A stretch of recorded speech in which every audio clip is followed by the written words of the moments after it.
Greetings Mudhara. Zvikuira msa Zindoga. Hapana, muri kuzvikona sei? Hapa. Muri kana kupo masa?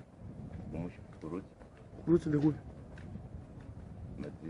Madzia. Oh. Mama boya zongona boys. Nepamba kuti pari sei? Nepamba kuti pari sei. Okay, muri kana mnateda ndini. Pi washamari. Chimomoreseka mwana. Zvine power. Zvakwana. Mumoreseka zvine power. Ndabva kumoresa manje. Aiwa kutabva zviziya ka. Ndimatsangurira. Ndimatsangurira. Mushoraitere ba. Ngwati nchakushaya naye.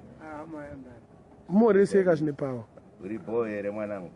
Mwana anonza. Taura kani Mudhara. Soita seka naye. Ndatodaro ka. Mumoreseka mwana. Ndamumoresa kudhara.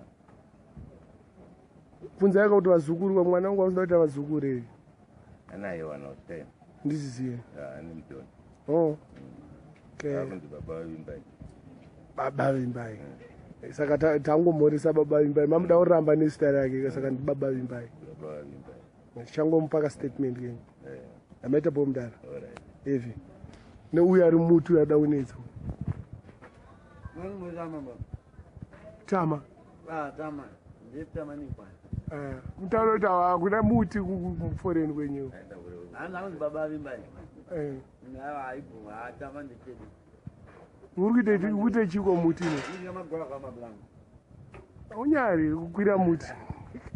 Kusuverera magwafa. Vanotozvida vanhu vari kukubata pana pekukwira. Handiti. Wana mshopu todya fresh kawabla. Handiti. Takayabhandiri. Aibo.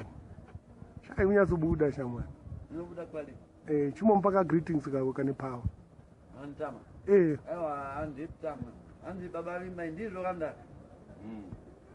Andi baba vimbai makorokote mwana. Yo ndiwani. Anondiziya mablanco tama akationa anobvazi. Handiti. Aibo. Maita bo.